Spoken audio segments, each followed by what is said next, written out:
नमस्कार, मी आरचे ऋषी शेलार आणि आपण पाहताय भारत न्यूज मराठी HD. आपलं स्वागत आहे. थोड्याच वेळात भारत न्यूज मराठी HDवर लाईव्ह पाहायला विसरू नका. इंडियन टॅलेंट कट्टा 2023 या कार्यक्रमास आम्ही देखील उपस्थित आहोत आणि थोड्याच वेळात हा कार्यक्रम आपल्याला भारत न्यूज मराठी HDवरती लाईव्ह पाहतील. त्यासोबतच जिओ सिनेमावरती देखील हा कार्यक्रम तुम्हाला आमचा लाईव्ह टेलिकास्ट पाहता, त्यामुळे पाहायला विसरू नका. भारत न्यूज मराठीवरती इंडियन टॅलेंट कट्टा 2023. आणि हो, आता आपला भारत न्यूज नेटवर्क प्रत्येक प्रादेशिक भाषांमधून प्रसारित होतोय, तेव्हा आमच्या इतरही वाहिन्यांचा अवश्य लाभ घ्या.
संपन्न होतोय. या कार्यक्रमाच्या निमित्तानं टॅलेंट कट्टा या संस्थेच्या माध्यमातून दीपक जाधव आणि श्रीकांत जयबाई यांनी जे काम केलेलं आहे त्या माध्यमातून अगदी वेगवेगळ्या क्षेत्रातील लोकांचा या ठिकाणी सन्मान केला जातोय. अखिल भारतीय मराठी चित्रपट महामंडळाचे अध्यक्ष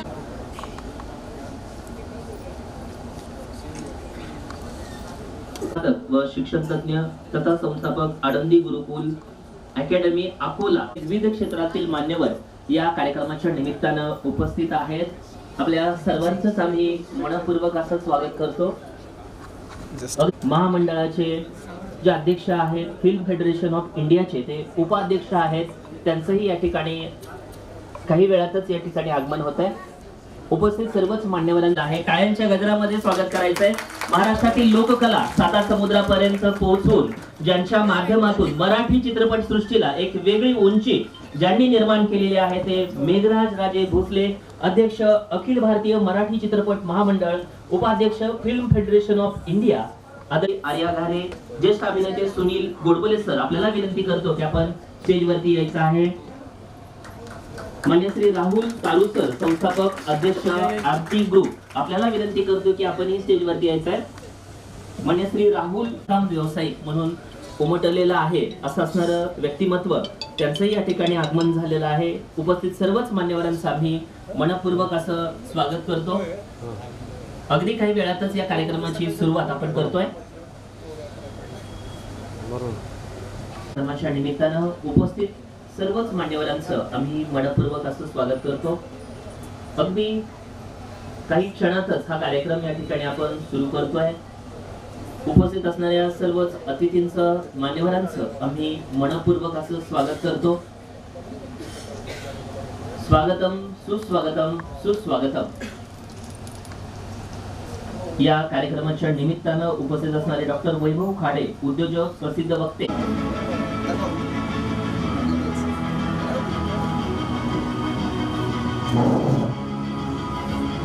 सन्माननीय दादाराम जाधव सर आणि त्यांचे सर्व मित्रपरिवार यांचंही आम्ही मनपूर्वक असं स्वागत करतो. मान्यवरांचा फेटा बांधून या ठिकाणी सन्मान केला जातोय.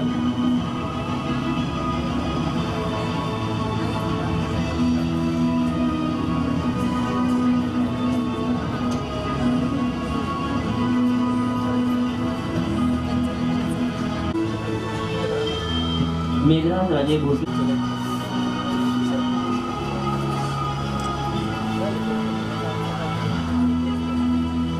दीपक जाधव सर आणि श्रीकांत जयभाई यांच्या माध्यमातून टॅलेंट कट्टा ही चळवळ उभी राहते आणि अखिल भारतीय मराठी चित्रपट महामंडळाशी मान्य श्री मेघराज राजे भोसले यांचा या ठिकाणी कायमच कुमारी आर्या घारे सिने अभिनेत्री संस्थापक अध्यक्ष ग्रीन आईज ऑर्गनायझेशन यांचाही या ठिकाणी सन्मान केला जातोय.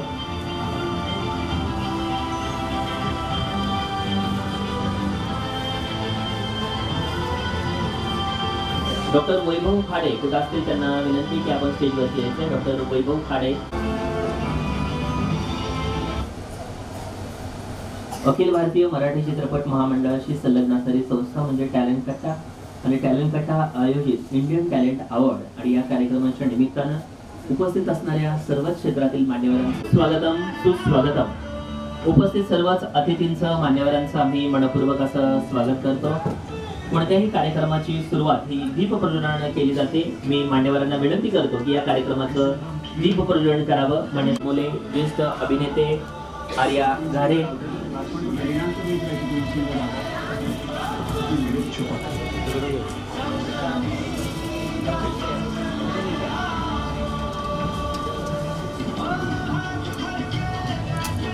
मी अविवेकाची काजळी फेडून विवेक दीप उजळी पै योग्या पाहे दिवाळी निरंतर.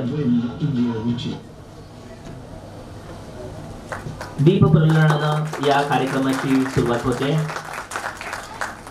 सन्माननीय मेघराज राजे भोसले अध्यक्ष अखिल भारतीय मराठी चित्रपट महामंडळ, सन्मान्य श्री सुनील गोडबोले सर ज्येष्ठ अभिनेते, कुमारी आर्या घारे सिने अभिनेत्री संस्थापक अध्यक्ष green eyes organization, Shri Rahul Taru sir संस्थापक अध्यक्ष आरटी ग्रुप. या आरटी ग्रुपच्या माध्यमातून बारामती त्याचबरोबर वाई या ठिकाणी ज्यांचे प्रोजेक्ट सुरू आहेत असे राहुल तारू सर यांचंही या ठिकाणी आम्ही स्वागत करतोय. दीपक जाधव सर पहा की टॅलेंट कट्टा या संस्थेच्या माध्यमातून ज्याचं काम सुरू आहे. श्रीकांत जयभाई आपल्याला विनंती करतो की दीप प्रज्वलनासाठी पुढे यायचंय. श्रीकांत जयभाई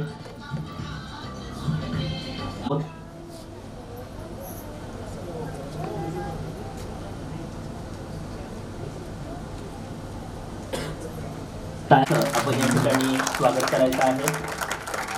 अतिथी देवो भव ही आपल्या भारताची संस्कृती आहे आणि याच पद्धतीनं आजच्या या कार्यक्रमासाठी उपस्थित असणाऱ्या आपल्या अतिथींचा आपण सन्मान करतोय. यामध्ये ज्येष्ठ अभिनेते सुनील गोडबोले सर यांचा सन्मान टॅलेंट कट्टा या संस्थेचे अध्यक्ष दीपक जाधव सर यांनी करावा. आपल्या अभिनयाच्या माध्यमातून मराठी चित्रपट सृष्टीमध्ये अनेक मालिकांमध्ये ज्यांनी आपल्याला आपल्या विनोदाच्या माध्यमातून आपल्या कलेच्या माध्यमातून ज्यांनी आपल्याला मनोरंजन केलेलं आहे एक चांगला अभिनेता ज्येष्ठ अभिनेते श्री सुनील गोडबोले सर ठिकाणी सन्मान केला जातो.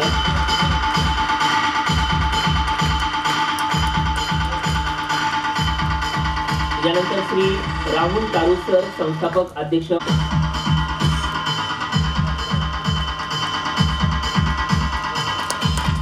राहुल तारू सर संस्थापक अध्यक्ष आरटी ग्रुप.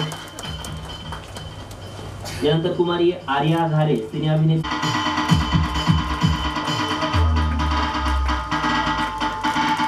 सन्माननीय राकेश राठोड सर यांचं या ठिकाणी आगमन झालेलं आहे. त्यांचे आपण मनपूर्वक असं स्वागत करतोय. राकेश राठोड सर आपलेही या ठिकाणी मनपूर्वक असं स्वागत. अजूनही सगळे झोपले? अलाम काका सोसायटी सोडून गेले का? हे अलाम काका कोण आहे? आमच्या लहानपणी बाळा. उठा उठा, दिवाळी आली, मोठी स्नानाची वेळ झाली. उठा उठा, दिवाळी आली. उठा उठा, दिवाळी आली, मोठी स्नानाची वेळ झाली. अलाम काका आता तुमची परंपरा कायम राहील. उठा उठा, दिवाळी आली, मोठी स्नानाची वेळ झाली. उठा उठा, दिवाळी आली, मोठी स्नानाची वेळ झालेला आहे. पहा चित्रपट सृष्टीमध्ये जर ऑडिशन द्यायची म्हटली तर त्या कलाकाराला वेगळ्या माध्यमातून ट्रॅव्हलिंग करायला लागायचं, जायला लागायचं आणि ही ऑनलाईन पद्धतीनं आणण्याचं काम दीपक जाधव सर यांनी टॅलेंट कट्टा या संस्थेच्या माध्यमातून केलं आणि ज्यांना मार्गदर्शन लाभलं ते मेघराज राजे भोसले अध्यक्ष अखिल भारतीय मराठी चित्रपट महामंडळ आणि त्यांच्या माध्यमातून साकार झालेली संस्था म्हणजे टॅलेंट कट्टा तर मी दीपक जाधव यांना मी विनंती करतो की त्यांनी या कार्यक्रमाचं प्रास्ताविक करावं. धन्यवाद सर. नमस्कार सर्वांना. इंडियन टॅलेंट अवॉर्ड्स 2023 साठी सिलेक्ट झालेल्या सर्वच अवॉर्डींचं मी मनापासून स्वागत आणि अभिनंदन करतो आणि शुभेच्छाही देतो. 2 महिन्यात सतत सगळी टीम काम करत आहे, त्या टीमचंही मी धन्यवाद व्यक्त करतो. टॅलेंट कट्टा ही ॲक्च्युली सोशल मीडियाची आमची कंपनी होती. सुरुवात झाली त्यावेळेस 8 वर्षापूर्वी आम्ही एक असंच सोशल मीडिया लोकांचं करायचं म्हणून कंपनी स्थापन केली होती. पण झालं काय की त्या माध्यमातून मला थोडं सिनेमाचं वेळ होतं. फॅन्टसी सिनेमांना मी थोडं काम केलं होतं. तर त्यानंतर एक सिनेमा आला होता 1 तास नावाचा, ज्याला मी असिस्टंट डिरेक्टर म्हणून काम केलं. त्यावेळेस कळालं की खूप छान कलाकार आहेत ज्यांचं योग्य ठिकाणी जर प्लॅटफॉर्म असेल त्यांना, तर त्या प्लॅटफॉर्मवर त्यांचं प्रोफाईल असेल तर त्यांना सहज काम मिळेल. म्हणजे त्यावेळेस 7 वर्षापूर्वीच आमच्या ऑनलाईनची जी त्यांचं कंपनी आहे, आता ऑनलाईनचा वेळ जरा जास्त वाढलाय, पण त्यावेळेस आम्ही टॅलेंट कट्टा वेबसाईट आणि ॲप स्थापन केलं. पण फिल्म इंडस्ट्रीमध्ये आमच्यावरती कोणी विश्वास ठेवणार नाही म्हणून आम्हाला अखिल भारतीय चित्रपट महामंडळाची गरज होती. त्यांच्या ऑडिशन्स आमच्याकडे यावेत, लोकांना विश्वास वाढावा आणि मग ते ऑडिशन सगळ्यांना दिसावे. आणि त्यानंतर मग आम्ही मेघराज भाईंकडे गेलो. मेघराज भाईंना कन्सेप्ट समजून सांगला. 7 वर्षापूर्वी त्यांची खरंच दूरदृष्टीचं मी कौतुक करतो की त्यांनी त्यावेळेस म्हटली की जी गरज लागेल, कारण फेक ऑडिशन भरपूर होत आहेत, तर महामंडळाचे ऑथोराइज ऑडिशन्स तुला मिळाले तर चांगल्या कलाकारापर्यंत ऑडिशन जातील आणि तसेच चांगल्या कलाकारांचे प्रोफाईल तुला दिग्दर्शकांना घर बसल्या पाठवता येतील. प्रोफाईल कोणी रजिस्ट्रेशन करू शकत होतं त्यावेळेस, हे ना आताही. सांगायचा उद्देश एवढाच की सोशल मीडियात 8-10 वर्ष काम केल्यापासून आता कळते की हे जग खूप फास्ट आणि वेगाने चाललंय. चाकापासून यापर्यंत आपली टेक्नॉलॉजी आलेली आहे. तर प्रत्येकाचा व्यवसाय, प्रत्येक व्यक्तीचं योग्य पद्धतीने PR व्हावं, सोशल मीडिया मार्केटिंग व्हावं, डिजिटल मार्केटिंग व्हावं, त्याचं ब्रँडिंग व्हावं, हा उद्देश मनात ठेवून आम्ही ठरवलं की काही आपण सिलेक्टेड लोक चॉईस करायचे आणि त्यांना आपण आवडत्या स्वरूपात काही बेनिफिट्स द्यायचे आणि त्या माध्यमातून त्यांचं काम वगैरे पाहून आम्ही बरेच लोक सिलेक्ट करायला लागलो. हा आमचा दुसरा प्रोग्राम आहे. पहिला प्रोग्राम आम्ही 25 डिसेंबर रोजी घेतला होता. तर हाही प्रोग्राम अतिशय आनंदी वातावरणामध्ये सगळ्यांनी मदत करून या ठिकाणी सगळे जमलात आणि कार्यक्रमाची शोभा वाढवली. या ठिकाणी कार्यक्रमासाठी आम्ही हक्काच्या आमच्या मेघराज भाई यांना वेळ मागितली. त्यांनी वेळ नसतानाही आम्हाला वेळ आवर्जून काढून दिली. नेहमीच त्यांचा खांद्यावरती हात असतो. नाना सर्वांचे महाराष्ट्राचे लाडके चेहरे. नानांनाही थोडी आयडिया आम्ही सांगितली होती. नानाही म्हणले दीपक चांगलं काम करतोय तू, कारण लोकांचं आज सोशल मीडिया बनणं गरजेचं आहे. त्यांचं विकिपीडिया असेल, IMDb असेल, त्यांचं प्रोफाईल गुगल बिझनेसला असणं गरजेचं आहे आणि ह्याला काही फार पैसे लागत नाहीत. ऑफिशियली याला 10-15 हजार रुपये बाहेर घेतात, पण ते आम्हाला येतं फ्रीमध्ये आमच्या टीमला म्हणून आम्ही ते बेनिफिटमध्ये करून देतो, असं आहे. त्यानंतर राहुल तारू सर बारामतीचे जे प्रसिद्ध व्यावसायिक बांधकाम आहेत, तर काही सोशल मीडियाच्या माध्यमातून माझ्याकडून जेवढं काही प्रसारित करता येईल तेवढं मी करेल, कारण मी मास कम्युनिकेशनचा विद्यार्थी आहे. सोशल मीडिया फार सोप्या पद्धतीने होतं, फक्त त्याचे मार्ग आपल्याला माहित पाहिजे. तर ते सर्व मी नक्कीच सर्वांना करून देईन. तुम्ही सर्वजण या ठिकाणी उपस्थित राहिला, त्या कार्यक्रमाची शोभा वाढवायला लागलात. नेहमी माझ्या कुटुंबाचा आणि माझ्या बायकोचाही मला पाठिंबा असतोच. तर एवढंच बोलतो आणि या ठिकाणी थांबतो. धन्यवाद. आली होती आणि 21व्या शतकामधला समुद्र म्हणजे इंटरनेट आहे. जर तुम्हाला तुमची कला ही लोकांपर्यंत पोहोचवायची असेल तर इंटरनेट त्या माध्यमातून पोहोचवणे खूप गरजेचं आहे आणि तेच काम टॅलेंट कट्टा ही जी संस्था आहे त्या आदरणीय भैयांच्या मार्गदर्शनाखाली काम करत आहे. यानंतर मी आदरणीय मेघराज राजे भोसले, अध्यक्ष अखिल भारतीय मराठी चित्रपट महामंडळ, यांना मी विनंती करतो की त्यांनी या ठिकाणी आम्हाला मार्गदर्शन करावं. भैयांचं काम म्हणजे पहा की लोककला महाराष्ट्राच्या कानाकोपऱ्यापर्यंत त्यांनी पोहोचवलेली आहे. सगळ्यांनी उभं राहून जोरात टाळ्या वाजवायच्या आहेत भैयांसाठी. पहा खूप चांगल्या पद्धतीचं एक नेतृत्व, आपली लोककला ही त्यांनी 7 समुद्रापर्यंत पोहोचवलेली आहे. तर सन्माननीय मेघराज राजे भोसले यांना मी विनंती करतो की त्यांनी आम्हाला मार्गदर्शन करावं.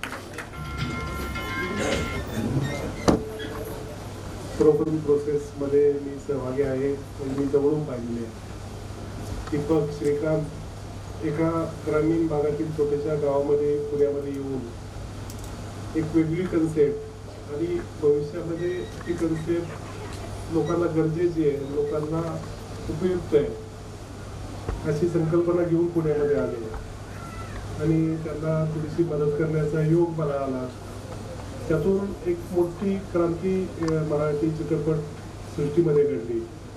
कारण ज्यावेळेस मी अध्यक्ष झालो 8 वर्ष झाली, त्यावेळेस मी पाहिलं की सैराट नुकताच रिलीज होऊन गेला होता आणि बऱ्याच महाराष्ट्रामध्ये ऑडिशन असायचं, दररोज ऑडिशन, प्रत्येक गावात खेड्यामध्ये तालुक्यामध्ये ऑडिशन. आणि ऑडिशनला 500 रुपये 1000 रुपये एंट्री फी घेतली जायची. यातून लाखो रुपयांचं गणित केलं जायचं. एका ऑडिशनला 400-500 कलाकार जमायचे, बाहेरगावावरून तिथे यायचे. आणि सैराट सारखेच बरेच टायटल महामंडळामध्ये रजिस्टर होऊ लागले. अनेक सैराटच्या सिमिलर तेच कास्टिंग, त्याप्रमाणे कास्टिंग असेल, म्हणजे हिरोईनला बुलेट चालवता येते का, वेळीत पोहता येतं का, एवढ्याच गोष्टी, बाकी काही नव्हतं त्यात.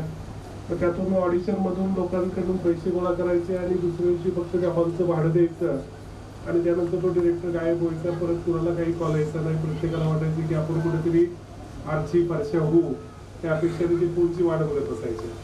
परंतु अशा घटना बऱ्याच घडू लागल्या आणि मग आमच्या लक्षात आलं की याला कुठेतरी पायबंदी घालणं गरजेचं आहे. त्यामुळं अध्यक्ष झाले मी पहिला कुठला निर्णय घेतला असेल तर अशा फेक ऑडिशनवर आम्ही बंदी घातली आणि चित्रपट महामंडळाच्या परवानगीशिवाय कुणीही ऑडिशन घ्यायची नाही.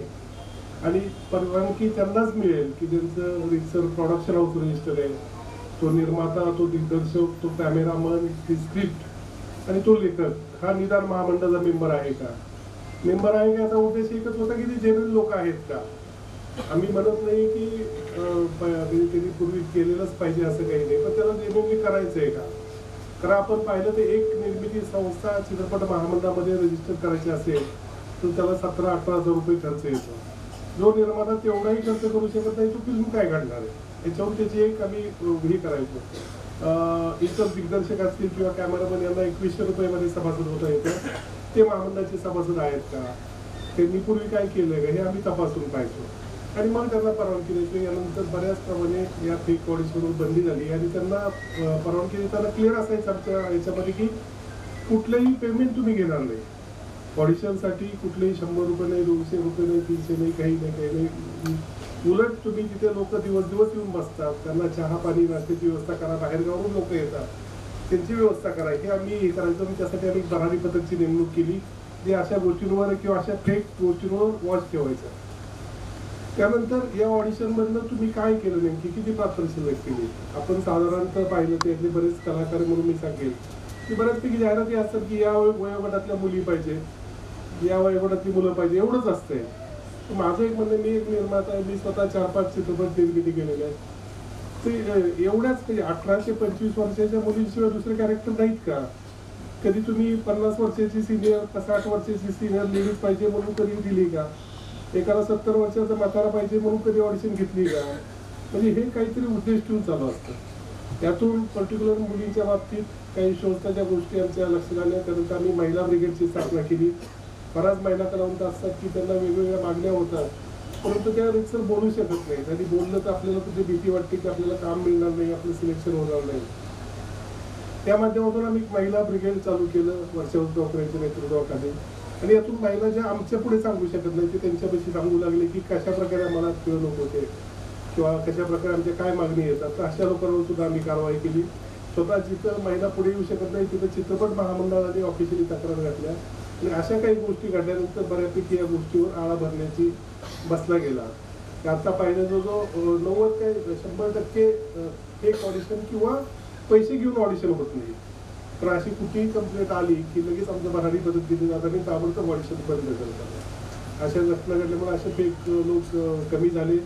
महिलांबाबतीत सुद्धा एक सुरक्षा निर्माण झाली.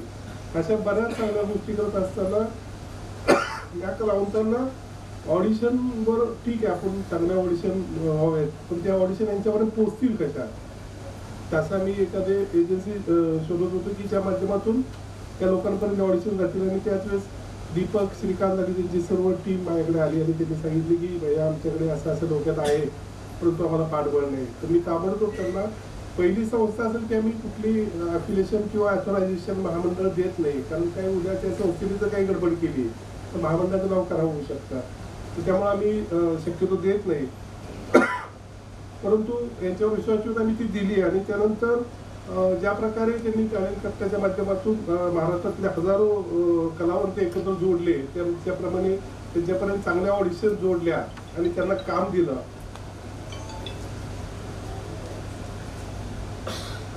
ते खरोखरच वाखाणण्याजोगं. पहिल्या अवॉर्ड फंक्शनला मी बारामतीमध्ये आलो होतो आणि आजही मला त्यांनी बोलवलं, त्याबद्दल त्यांचा आभार मानतो.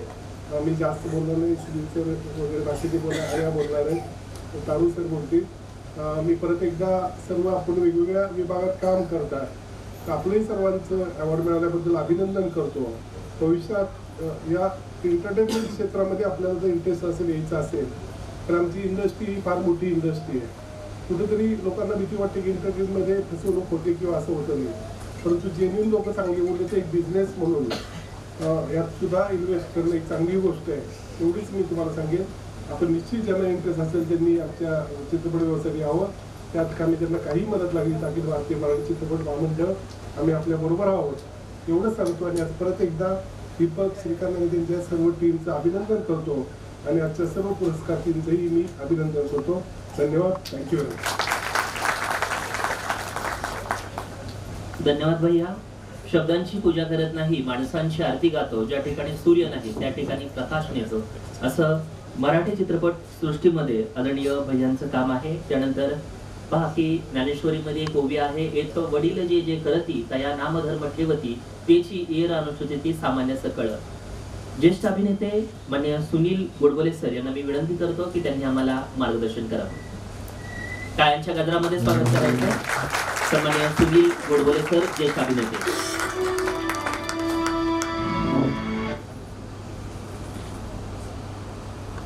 नमस्कार.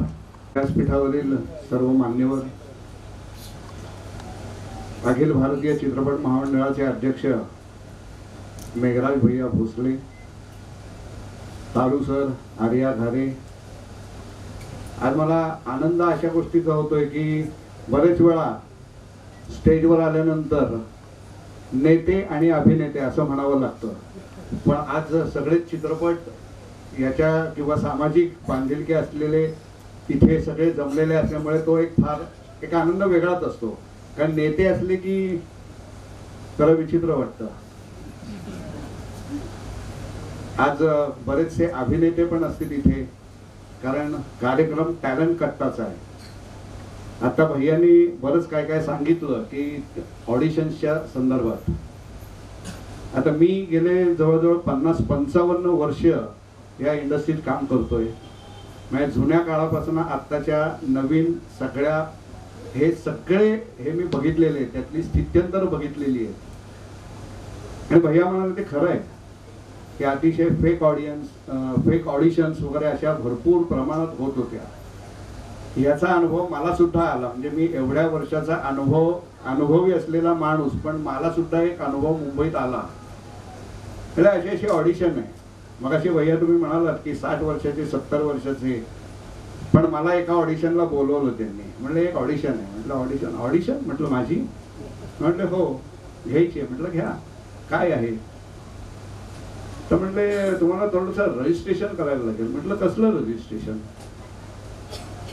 नाही तुम्हाला रजिस्ट्रेशन करायला लागले. म्हटलं मी अखिल भारतीय मराठी चित्रपट महामंडळाचा सदस्य आहे, त्यामुळे मला दुसऱ्या कुठल्याही रजिस्ट्रेशनची आवश्यकता नाही. नाही म्हटलं आमचं एक रजिस्ट्रेशन असतं ते तुम्हाला करायला लागेल. बरं म्हटलं ठीक आहे करूया. किती फी त्याची? 25,000. म्हटलं वा 25,000. म्हटलं अहो महिन्याचं माझं इन्कम सुद्धा नाही आहे 25,000. तर म्हटलं मी हे 25,000 कुठनं आणू? नाही काम करायचं असेल तर तुम्हाला हे करायलाच लागेल. बरं म्हटलं तुमचं ऑफिस, तुमचं नाव गाव पत्ता जरा देऊ शकाल का? देतो. त्याने दिलं आणि त्याच्यानंतर योग्य ठिकाणी, मुंबईतल्याच योग्य ठिकाणी मी त्याची संपूर्ण व्यवस्था लावली. आणि नंतर मग त्याचं 25,000, 30,000, 50,000 जे काय होतं ना ते बंद झालं त्यावेळेला. नंतर आता खूप वाईटच परिस्थिती निर्माण झालेली आहे खरं सांगायचं म्हणजे या ऑडिशन्सच्या वगैरे बाबतीत. पूर्वी ज्या वेळेला मी चित्रपटात काम करत होतो, नाटकातनं काम करत होतो, त्यावेळेला म्हणजे ज्यावेळेला टीव्ही सिरियल वगैरे नव्हतं फारसं, पण चित्रपट याची संख्या भरपूर होती. तर चित्रपटांमध्ये आम्ही सांगितलं की साधारण डिरेक्टरला किंवा प्रोड्युसरला की बा घ्या यांना, घ्या जरा यांना ट्रायआउट करा, यांना संधी द्या. तर त्यावेळेला होत होतं. त्याच्यानंतर ज्या वेळेला टीव्ही सिरियल ज्या वेळेला सुरू झाल्या त्यावेळेला सुद्धा सुरुवातीच्या काळात म्हणजे बा हा चांगला आर्टिस्ट आहे ह्याला घ्या, ही चांगली आर्टिस्ट आहे, हिला घ्या, असं होत होतं. त्यावेळेला त्यांना कामं मिळत होती आणि कामं करत होते. चांगली कामं केल्यामुळे त्यांना पुढे जाता आलं. पण आत्ताची परिस्थिती फार वेगळी आहे. आता तुम्हाला प्रत्येक ठिकाणी ऑडिशन्स ह्या द्यायलाच पाहिजे, ही परिस्थिती आज निर्माण झालेली आहे.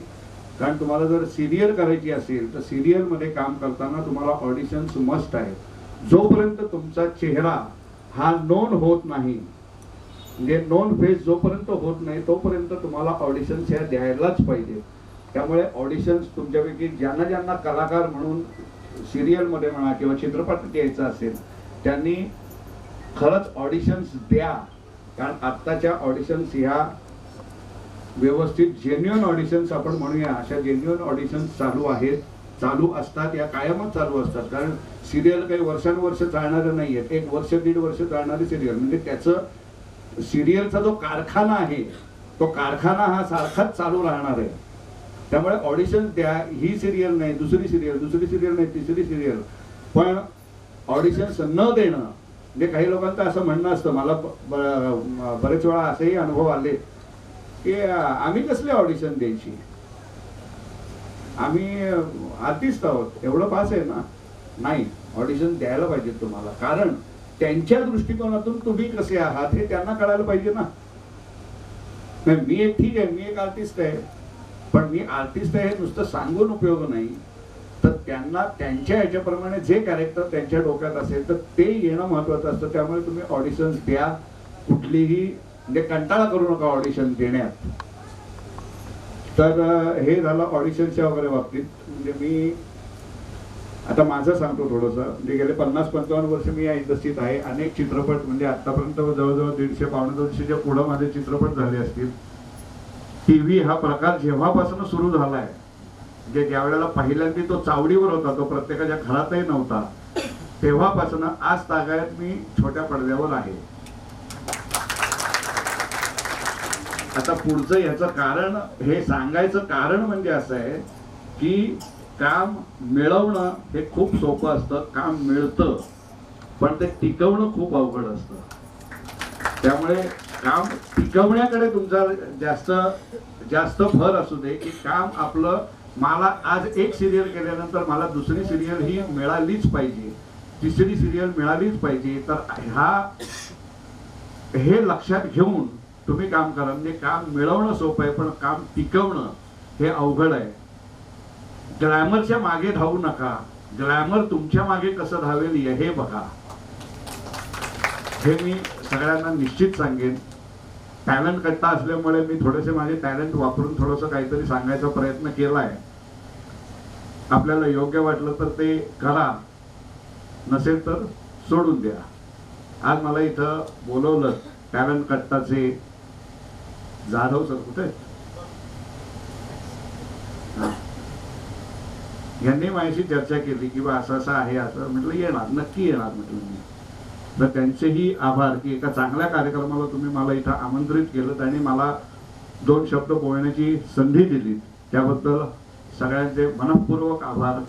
आणि मेघराज भैयांना सांगतो की तुम्ही खरंच एक अतिशय चांगलं नेतृत्व असलेले एक कार्यकर्ते आहात. कार्यकर्ते मी म्हणतो, अध्यक्ष वगैरे हा भाग वेगळा, पण तुम्ही एक अतिशय चांगले कार्यकर्ते आहात. तर हे तुमचं कार्य असंच चालू ठेवा की जेणेकरून या सगळ्या लोकांना त्याचा फायदा होईल. धन्यवाद. धन्यवाद. पहा की काम मिळवणं सोपं असतं परंतु ते टिकवणं खूप अवघड असतं. तुम्हाला काय मिळतं ते यश नसतं, तर तुम्ही काय बनता त्याला यश असं म्हटलं जातं. आणि यश हा एक निरंतर प्रवास आहे आणि सातत्यानं ज्यांनी 50 वर्षाहून अधिक छोट्या पडद्यावरती असेल, सिनेमा असेल, यांच्यामध्ये आपल्या अभिनयाच्या माध्यमातून प्रेक्षकांना एक चांगल्या प्रकारचं योगदान दिलेलं आहे, ते आदरणीय नाना सुनील गोडबोले सर यांचं या ठिकाणी मनोगत आपण ऐकलेलं आहे. डॉक्टर वैभव खाडे सर उद्योजक आहेत, प्रसिद्ध वक्ते आहेत. त्यांना मी विनंती करतो की आपण स्टेजवरती यायचं आहे. डॉक्टर वैभव खाडे सर एक प्रवचनकार आहेत, एक कीर्तनकार आहेत. त्यांच्या माध्यमातून जी टॉकीजला सुद्धा ज्यांनी आपली एक छाप टाकत एक समाजामध्ये प्रबोधन करण्याचं काम केलेलं आहे.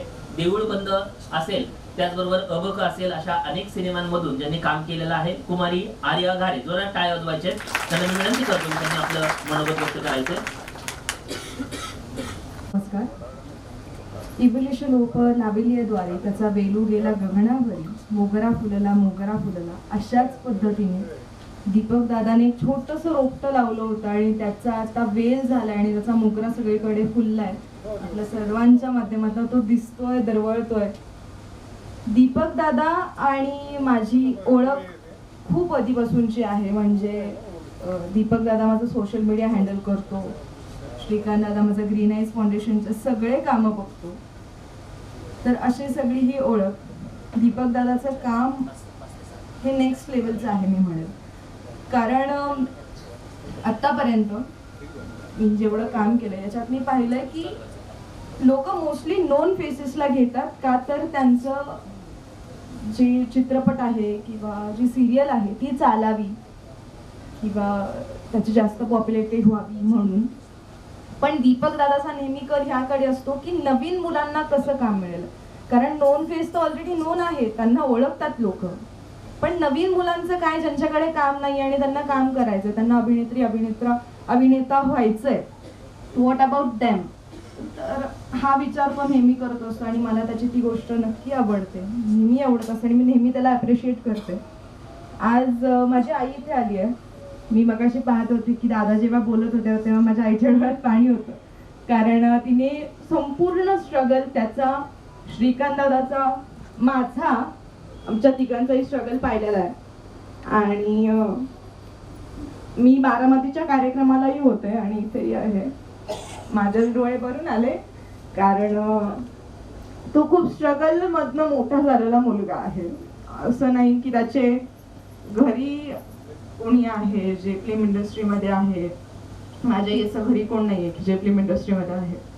मीही खूप मिडल क्लास फॅमिलीमधली मुलगी आहे जी कष्ट करून कुठेतरी आता नाव कमवतीये.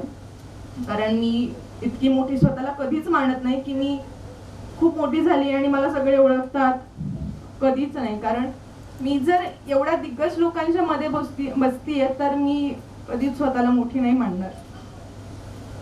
त्यामुळे थँक्यू दीपक दादा की तुम्हाला इथे बोलवलं.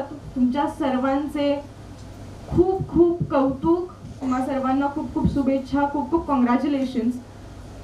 मी विवेकानंदांचं एक पुस्तक वाचलं होतं आणि त्याच्यात एक ओळ होती, पुरस्कार प्रेरणा देतात आणि प्रेरणा राष्ट्र घडवते. त्याच पद्धतीने पुरस्कार हा जो दीपक दादाने ऑर्गनाईज केला आहे, इंडियन टॅलेंट अवॉर्ड, हा पुरस्कार आपल्या सर्वांना एक प्रेरणा देतोय आणि त्याच्यातून नक्कीच आपण राष्ट्र घडवणीचा प्रयत्न करतोय असं मला वाटतं. कारण आपण सीमेवर जाऊन जरी लढत नसलो तरी आपण देश घडवतो एवढं नक्की आहे. आणि कुठेतरी पुरस्कार आपल्याला सांगतात की हा we are on a right track, आपण एका राईट ट्रॅकवर आहोत आणि आपण योग्य काम करतोय. So hardest congratulations to everyone. Thank you Deepak दादा मला इथे बोलवलं आणि काही चुकलं असेल तर माफ करा. पण तुम्ही सर्वजण खूप मोठे आहात आणि भैयांचं हे काम तेवढंच मोठं आहे. कारण भैया पण नेहमी ज्या कलाकारांना काम नाहीये त्या कलाकारांना काम द्यायचा प्रयत्न करतात. त्यांचं स्वतःचं प्रोडक्शन हाऊस आहे, त्याच्या माध्यमातून असू दे किंवा चित्रपट महामंडळाच्या थ्रू असू दे, ते नेहमी तो प्रयत्न करतात. आणि नानांचं म्हणायला गेलं तर नाना खूप मोठे आहेत आणि ते नेहमी मला गाईड करत असतात वेगवेगळ्या गोष्टीत की आर्या तू असं कर, आर्या तू असं कर, आणि मी नानांचं नेहमी ऐकते. सो ते खूप मला गाईड करतात. थँक्यू सगळ्यांना मला इथे बोलवलं, मला ऐकून घेतलं तुम्ही सगळ्यांनी, मला बोलायची संधी दिलीत. Thanks a lot. थँक्यू. अजूनही सगळे झोपले? अलाम काका सोसायटी सोडून गेले का? हे अलाम काका कोण आहे? आमच्या लहानपणी बाळा. उठा उठा, दिवाळी आली, मोती स्नानाची वेळ झाली. उठा उठा, दिवाळी आली. उठा उठा, दिवाळी आली, मोती स्नानाची वेळ झाली. अलाम काका, आता तुमची परंपरा कायम राहील. उठा उठा, दिवाळी आली, मोती स्नानाची वेळ झाली.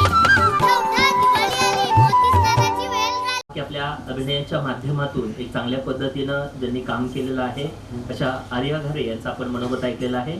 यानंतर अगदी डॉक्टर वैभव खाडे उद्योजक आहेत, प्रसिद्ध वक्ते आहेत, त्यांचं मनोगत होईल आणि लगेचच आपण पुरस्कार वितरणाचा आपण कार्यक्रम करतोय. तर मी डॉक्टर वैभव खाडे यांना विनंती करतो की आपलं मनोगत या ठिकाणी व्यक्त करावं. आध्यात्मिक प्रवक्ता आहे. पाठीमागच्या 4 ते 5 वर्षामधून बिझनेस इंडस्ट्रीमध्ये आहे. अनेक प्रकारे आज विशेष जर सांगायचं झालं तर आजचा जो कार्यक्रम आहे अनेक क्षेत्रातून अनेक लोक आहेत. मला नक्कीच समजतंय आजचा जो कार्यक्रम आहे तो कोणताही राजकीय, धार्मिक, शासकीय असं नाही. या ठिकाणी नक्कीच सर्वांना प्रेरणा देणारा आणि जसं साहेब बोलले आता की पुरस्कार प्रेरणा देतात. तर आज सगळ्यांसाठी एक खुशीचा आणि अभिनय काय म्हणतात त्याला गर्व वाटण्यासाठी एक गोष्ट आहे. कारण की या ठिकाणी अनेक लोक जे आलेत ते ज्या क्षेत्रामध्ये ज्या क्षेत्राने टॉप केले अशाच लोकांनी या ठिकाणी बोलवण्यात आले. तर जे अनेक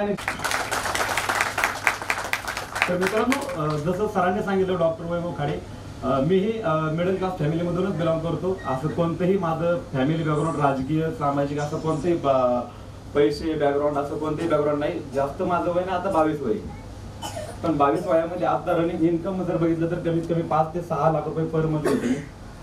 आणि मी इन्कम घेतो हे विशेष नाही, पण 22 वयामध्ये मिडल क्लास फॅमिलीमधल्या एका शेतकरी कुटुंबाचा मुलगा 8 ते 10 देश फिरतो ही खूप मोठी गर्वाची गोष्ट आहे. दुसरी गोष्ट सांगायची झाली मित्रांनो, आपण जे करतो ह्याच्यामध्ये आपण किती मोठं झालो हे महत्वाचं नाही, आपल्यामुळे किती लोकांना फायदा भेटतोय, आपल्यामुळे किती लोकांचं आपण कल्याण करतोय. असं म्हणलं जातं की जर तुम्ही 100 रुपये कमवता तर त्यातले 10 रुपये आपण पुण्यासाठी केले पाहिजेत. आज मी अनाथाश्रम पण चालवतोय, मुलींसाठी फाउंडेशन पण चालवतोय. सरांनी सांगितलं असेल लक्ष. मान्य श्री राहुल शामराव लोहकरे, एबीपी माझा असेल या चॅनलवरती ज्यांची मुलाखत झालेली आहे, जी टॉकीज असेल, अशा अनेक चॅनलवरती ज्यांचा सन्मान झालेला आहे. एक कलाकार, एक काच प्रतिमा कलाकार आहेत, स्वामी समर्थांची मूर्ती आहे, त्याचबरोबर अनेक महापुरुषांच्या प्रतिमा आपल्या काचेतून ज्यांनी साकार केलेले आहेत ते माननीय श्री राहुल शामराव लोहकरे यांचा या ठिकाणी इंडियन टॅलेंट अवॉर्ड या पुरस्काराने सन्मान केला जातोय. ते आणि त्यांच्या आई दोघांना हा सन्मान या ठिकाणी दिला जातोय. हा सन्मान केला जातोय माननीय Shri Rahul Shamrao Lohkare.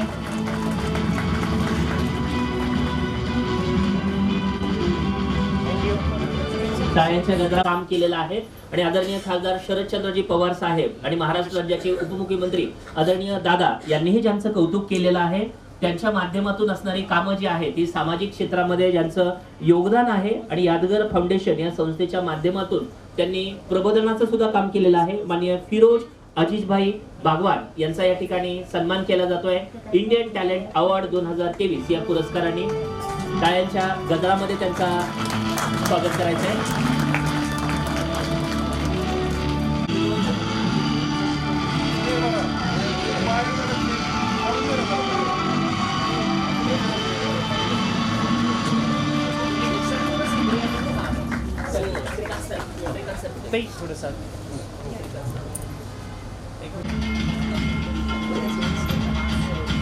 Indian talent award या पुरस्काराने त्यांचा सन्मान केला जातोय.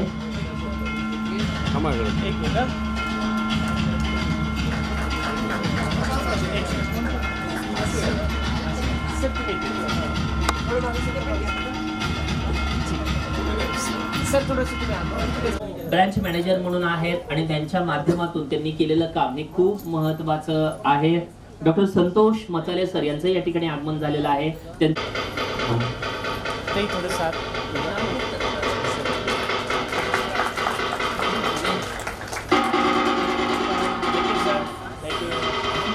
जॉर्जिया, फिलिपिन्स यांसारख्या देशांमध्ये लाखो विद्यार्थ्यांचं डॉक्टर बनण्याचं स्वप्न साकार करणारे शैक्षणिक क्षेत्रामध्ये ज्यांचं योगदान आहे असे डॉक्टर नीरज कुमार शहा सर यांचा या ठिकाणी इंडियन टॅलेंट अवॉर्ड या पुरस्कारांनी सन्मानित करण्यात येत आहे. त्यांना टाळ्यांच्या गजरामध्ये स्वागत करायचं आहे. डॉक्टर नीरज कुमार शहा सर पुणे आत्मीय एज्युकेशन या संस्थेच्या माध्यमातून त्यांचं कार्य आहे.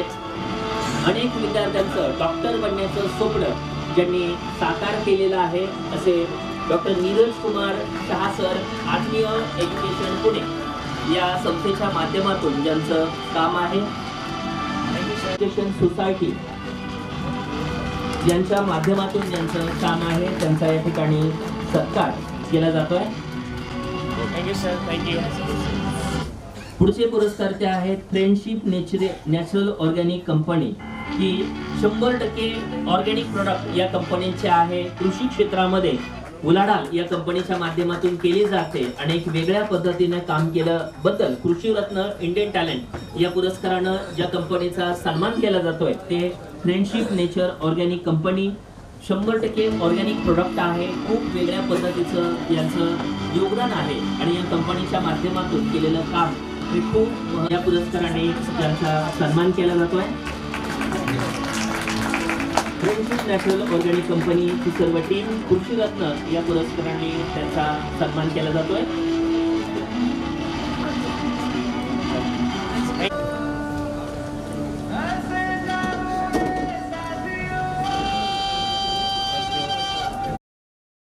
अजूनही सगळे झोपले? अलाम काका सोसायटी सोडून गेले का? हे अलाम काका कोण आहे? आमच्या लहानपणी बाळा. उठा उठा दिवाळी आली, मोती स्नानाची वेळ झाली. उठा उठा दिवाळी आली. उठा उठा दिवाळी आली, मोती स्नानाची वेळ झाली. अलाम काका, आता तुमची परंपरा कायम राहील. उठा उठा दिवाळी आली, मोती स्नानाची वेळ झाली. उठा उठा दिवाळी आली, मोती स्नानाची वेळ झाली. ताई भोसले, सरपंच गोगरगाव, हे पहा वेगळ्या क्षेत्रातील मान्यवर या कार्यक्रमाच्या निमित्तानं उपस्थित आहेत. गोगरगाव ग्रामपंचायत कर्जत मध्ये आहेत आणि यामध्ये काम करत एक वेगळ्या पद्धतीनं ज्यांचं काम आहे त्या सुजाताताई भोसले मॅडम यांचा या ठिकाणी सन्मान केला जातोय.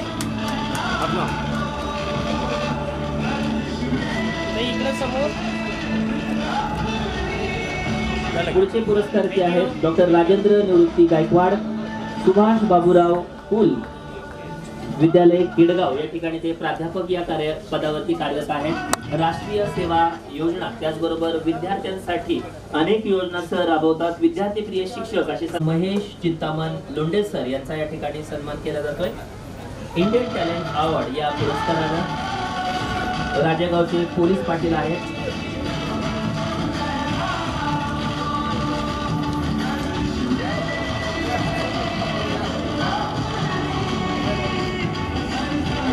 पुढचे पुरस्कार जे आहेत मान्य रोहित संभाजी मिटके, समाजसेवक आहेत.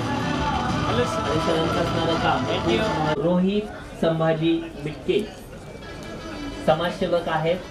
एक वेगळ्या पद्धतीने त्यांचं काम आहे. सामाजिक चळवळ, विविध सामाजिक उपक्रमामध्ये ज्यांचा सहभाग असतो आणि समाजामध्ये एक वेगळ्या पद्धतीनं ठसा उमटावा असं ज्यांचं काम असतं ते रोहित संभाजी मिटके समाजसेवक यांचा या ठिकाणी सन्मान केला जातोय. दोघे पाटील बाल कलाकार आहेत, प्रबोधनकार आहेत, व्याख्याता आहेत, सूत्रसंचालन आहेत. अगदी लहान वयापासूनच ज्यांच्यासाठी कला हे क्षेत्र खूप महत्त्वाचं आहे. अनेक वेगळ्या प्रकारच्या कार्यक्रमाचे सूत्रसंचालन करत एक बाल कलाकार म्हणून ज्यांनी स्वतःचं नाव मिळवलेलं आहे अशा सृष्टी सुशील कुमार दोरगे पाटील दौंड परिसरामध्ये असेल महाराष्ट्राच्या. अजूनही सगळे झोपले? अलाम काका सोसायटी सोडून गेले का? हे अलाम काका कोण आहे? आमच्या लहानपणी बाळा. उठा उठा दिवाळी आली, मोती स्नानाची वेळ झाली. उठा उठा दिवाळी आली. उठा उठा दिवाळी आली, मोती स्नानाची वेळ झाली. अलाम काका, आता तुमची परंपरा कायम राहील. उठा उठा दिवाळी आली, मोती स्नानाची वेळ झाली. उठा उठा दिवाळी आली, मोती स्नानाची वेळ झाली.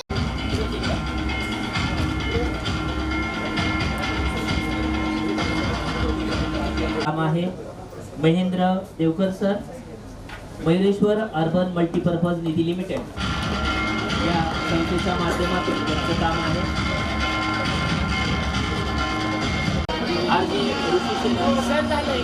सन्मान होतोय आर.के. ऋषी शेलार सर यांच्या ठिकाणी सन्मान होतो. यांनी रेडिओ पासून सुरू केलेला प्रवास टीव्ही पर्यंत येऊन ठेवलेला आहे. बऱ्याच मोठ्या मोठ्या न्यूज चॅनलमध्ये त्यांनी या ठिकाणी निवेदक म्हणून सुद्धा काम केलेलं आहे. त्यामध्ये सांगायचं झालं तर या ठिकाणी त्यांनी महाराष्ट्र सन्मान होतोय आर.के. ऋषी शेलार सर यांच्या ठिकाणी सन्मान होतो. यांनी रेडिओ पासून सुरू केलेला प्रवास टी व्हीपर्यंत येऊन ठेवलेला आहे. बऱ्याच मोठ्या मोठ्या न्यूज चॅनलमध्ये त्यांनी या ठिकाणी निवेदक म्हणून सुद्धा काम केलेलं आहे. त्यामध्ये सांगायचं झालं तर महाराष्ट्र कलेक्टर या संस्कृत अधिकाऱ्यांच्या सर्वांचा शुभकार्याला